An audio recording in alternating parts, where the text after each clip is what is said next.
जय जय श्री सीताराम। सबसे पहले आते हैं काशी पे। काशी का आपने कहा कि वहाँ बिंदु माधव जी का मंदिर है, जिन्हें राम जी के गुरु कहा जाता है। ठीक। तो जो बिंदु माधव जी का मंदिर है, ये काशी का सबसे प्राचीन मंदिर है।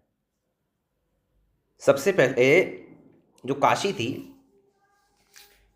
इसे इस समय शंकर जी की पुरी कही जाती है, पहले विष्णु जी की पुरी थी। पहले विष्णु जी की पुरी थी। और एक बार जब सृष्टि में असुरों का आतंक बहुत ज़्यादा हो गया, बहुत अधिक आतंक हो गया, और सभी देवताओं ने जाकर विष्णु जी से कहा कि रक्षा का कोई उपाय कीजिए। तब विष्णु जी ने कहा कि यदि शंकर जी की उपासना की जाए तो ये जो संहार हो रहा है, इसको रोका जा सकता है। तो फिर विष्णु जी ने इसी स्थान पर, काशी में ही जो उनकी नगरी थी, यहाँ बैठकर विष्णु जी ने शंकर जी की आराधना करी है। और एक आपने कथा सुनी है ना कि विष्णु जी ने 100 जो कमल थे वो शंकर जी को अर्पित करने थे, जहाँ से एक कमल शंकर जी ने वहाँ से अदृश्य कर दिया था। ये वही कथा है। तो विष्णु जी ने जब प्रारंभ की तो 100 कमल लेके बैठे, लेकिन वो एक कमल शंकर जी ने वहाँ से हटा लिया। बाद में विष्णु जी ने अपना नृत्य चढ़ाने के लिए जब हुए तो शंकर जी वहाँ प्रकट हुए। तब शंकर जी ने विष्णु जी को सुदर्शन चक्र दिया उनके संहार के लिए, असुरों के संहार के लिए। तो इस प्रकार से विष्णु जी को सुदर्शन चक्र मिला। अब बात रही मंदिर की। तो सबसे पहले इस स्थान का नाम था आनंद कानन, क्योंकि विष्णु जी को यहाँ पे बहुत आनंद आता था। एक बार विष्णु जी जब आनंद में ओतप्रोत थे तो उनके नेत्रों से कुछ आंसू गिरे, नेत्रों से कुछ आंसू गिरे। तो जो आज कर्णिका घाट है, वहाँ पे ही विष्णु कुंड बना हुआ है, वहाँ पर ही विष्णु कुंड बना हुआ है।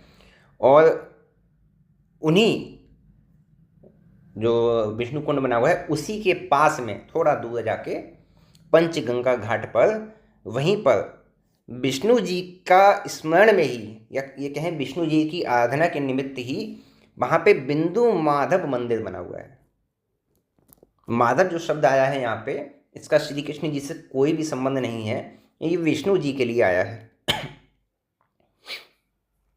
और वही जो विष्णु कुंड है, इसको फिर बाद में मणिकर्णिका कुंड भी कहा गया। और आज भी काशी में 3 प्रमुख देवता हैं, शंकर जी, भगवान काल भैरव और भगवान बिंदु माधव जी। अब शंकर जी को कैसे मिली? शंकर जी ने विष्णु जी से आदि काशी नगरी को मांग लिया। भगवान ने, विष्णु जी ने तो शंकर जी को पूरी काशी दे दी थी। जब शंकर जी ने विष्णु जी को सुदर्शन चक्र दिया है, तो विष्णु जी ने शंकर जी को पूरी काशी प्रदान कर दी। तो शंकर जी ने कहा कि नहीं, पूरी काशी नहीं, मैं आधी ही काशी आपसे लूँगा, आधी काशी मैं पुनः आपको दान करता हूँ। तो काशी में जो मणिकर्णिका घाट है, वहाँ से केशवा घाट तक का जो क्षेत्र है, वो विष्णु काशी के नाम से जाना जाता है। और मणिकर्णिका घाट से 80 घाट है, वहाँ तक का जो क्षेत्र है, वो शिव काशी के नाम से जाना जाता है। तो ये था बिंदु माधव मंदिर का इतिहास। और भी है इतिहास, तो और भी पुराना है और भी प्राचीन है, लेकिन फिर हम लोग फिर बहुत अधिक हो जाएगा, इसलिए इसके हम लोग छोटे छोटे में ही चल के इसको पूरा करते हैं। बिंदु माधव मंदिर की स्थापना कैसे हुई?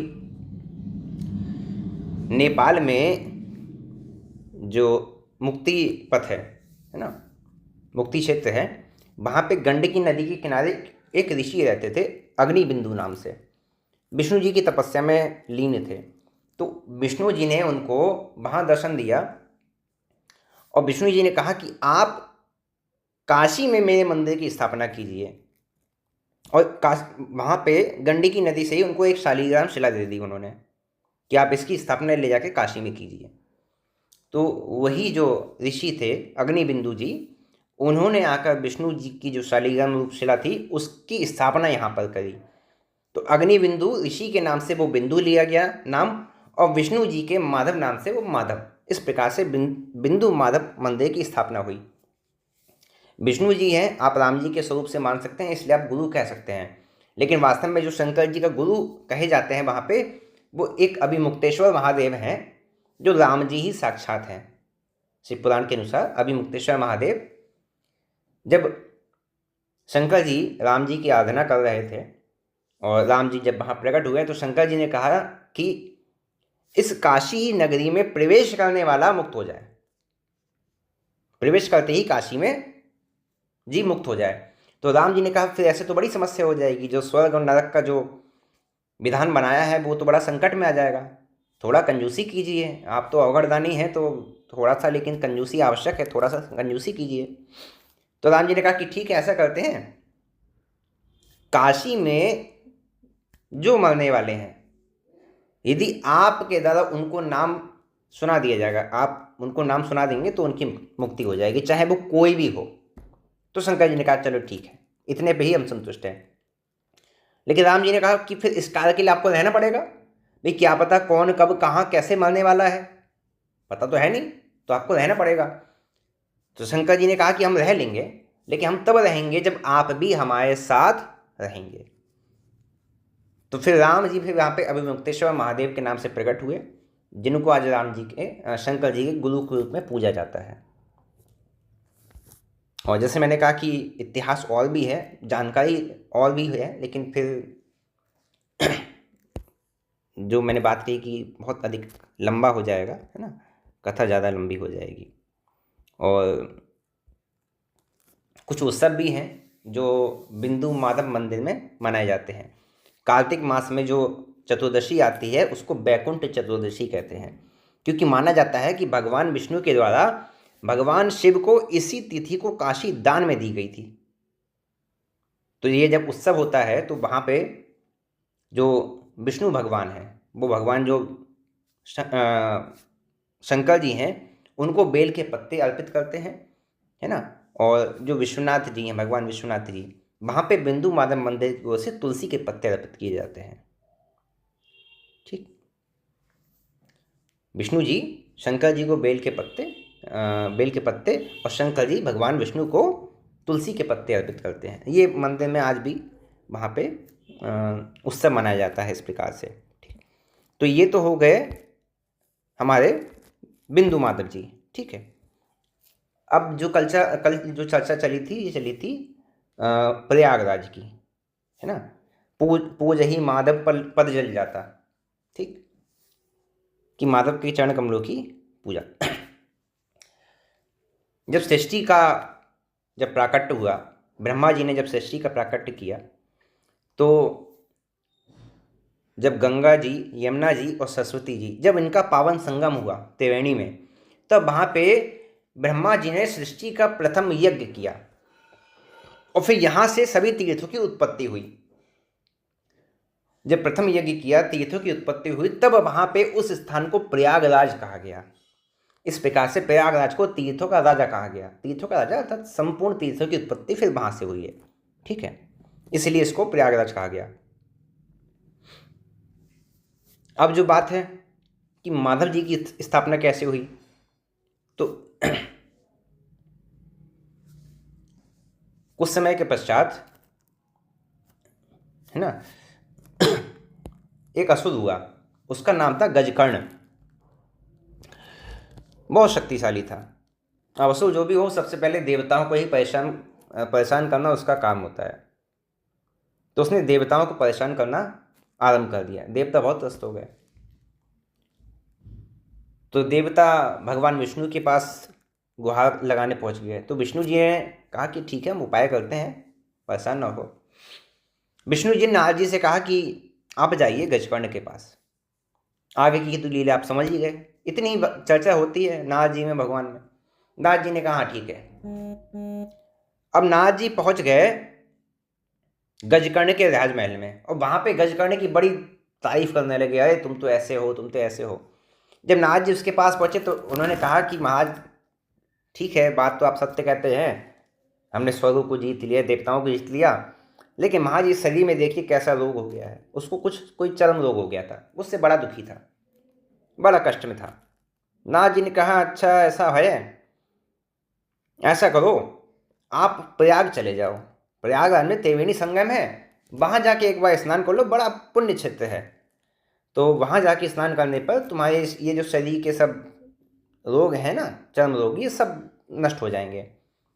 उन्होंने कहा ठीक है। तो गजकर्ण वहाँ से सीधे पहुँचा प्रयाग। प्रयाग में वहाँ पे उसने त्रिवेणी में स्नान किया, और त्रिवेणी में स्नान करते ही उसका जो चर्म रोग था, शरीर की जितनी व्याधि थी, वो सब दूर हो गई। बड़ा प्रसन्न हो गया, अरे ये तो बढ़िया जगह है, क्या करें।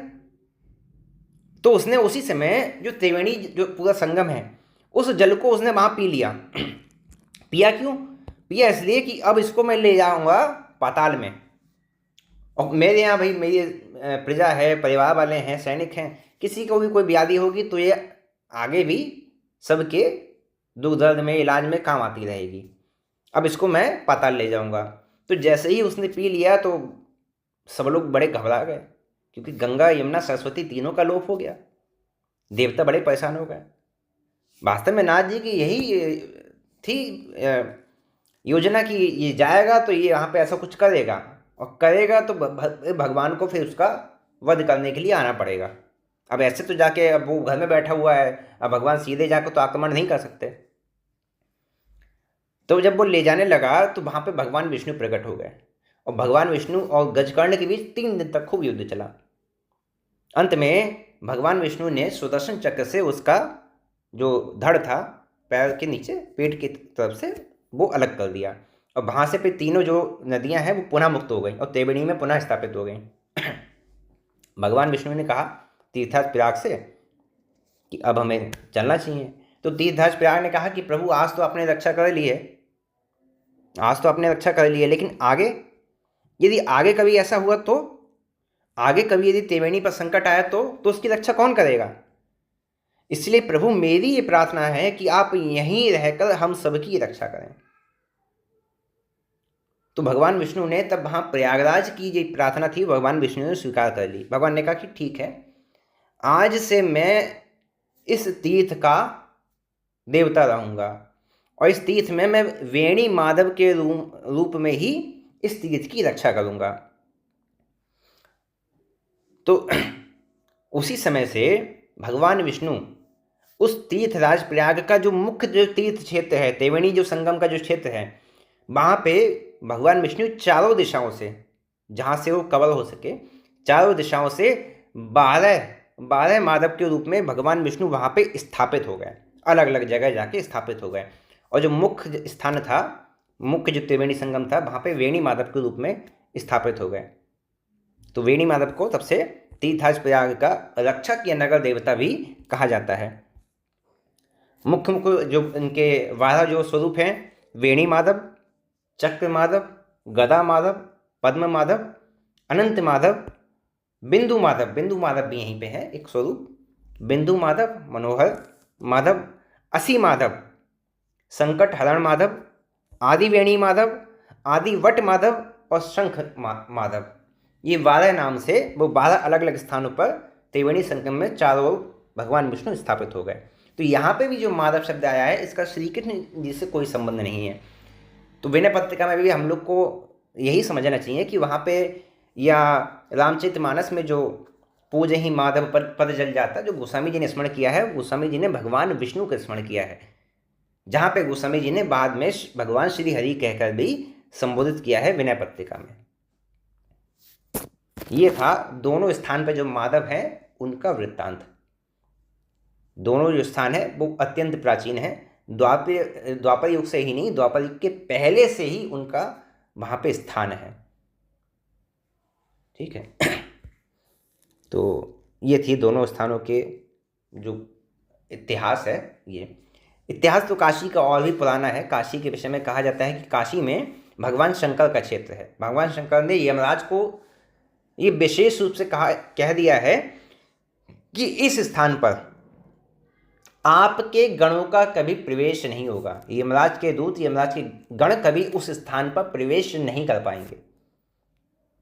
इस स्थान पर मेरा ही राज्य होगा, जिसको यमराज ने स्वीकार किया है। ठीक। और क्या हुआ, एक और कथा है, वो भी मैं आप सभी को बताता हूँ, काशी के संबंध में ही।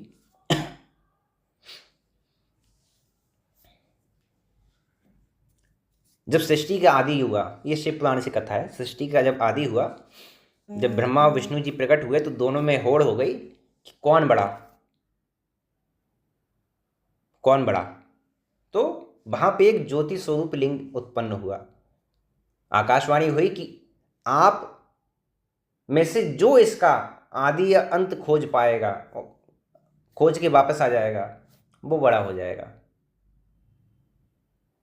तो दोनों चल दिए। तो आगे की तो कथा जानते हैं कि ब्रह्मा जी ने आकर झूठ बोल दिया। तो त्रिदेवों की जो सत्ता है उसमें ब्रह्मा जी को थोड़ा सा निम्न स्थान प्राप्त है, वो नहीं दिया गया। अब अपराध तो हो गया, तो प्रायश्चित कैसे हो। तो शंकर जी ने कहा कि आप लोग तपस्या कीजिए। तपस्या के लिए शंकर जी ने उन्हें 5 कोस का स्थान दिया। 5 कोस का, पंचकोशी काशी के लिए कहा जाता है ना, 5 कोस का शंकर जी ने स्थान दिया, जहां पर फिर बाद में दोनों ने तपस्या करी। जब तपस्या करी तो भगवान विष्णु की तपस्या इतनी भयंकर थी कि उनके शरीर से पसीना निकलने लगा तप के तेज से, और काशी नगरी डूबने लगी, जलमग्न होने लगी। तब शंकर जी ने काशी को अपने त्रिशूल पर ऊपर की ओर उठा लिया, जिससे काशी न डूबे। तो वहां से फिर काशी। इसके बाद जब ब्रह्मा जी ने सृष्टि की जब स्थापना की है, तब शंकर जी ने काशी को पुनः पृथ्वी पर स्थापित किया, जो आज भी कहा जाता है कि शंकर जी के त्रिशूल विद्यमान है। अब त्रिशूल पे नहीं है, अब तो धरती पे ही विद्यमान है। जब निर्माण हुआ था तब शंकर जी के त्रिशूल पर थी। लेकिन साथ में ये भी है कि जब सृष्टि का लय होगा तब पुनः काशी का लय नहीं होगा, पुनः शंकर जी इसको पुनः अपने त्रिशूल पर ही धारण करेंगे। जो पहले मैंने कथा बताई थी वो स्कंद पुराण की थी, ये कथा शिव पुराण की कथा है। तो दोनों कथाओं में थोड़ा सा अंतर आपको मिल सकता है। कथा का और भी विस्तार है, और भी 2-3 और कथाएं हैं काशी से जुड़ी हुई। ठीक है, और आज के लिए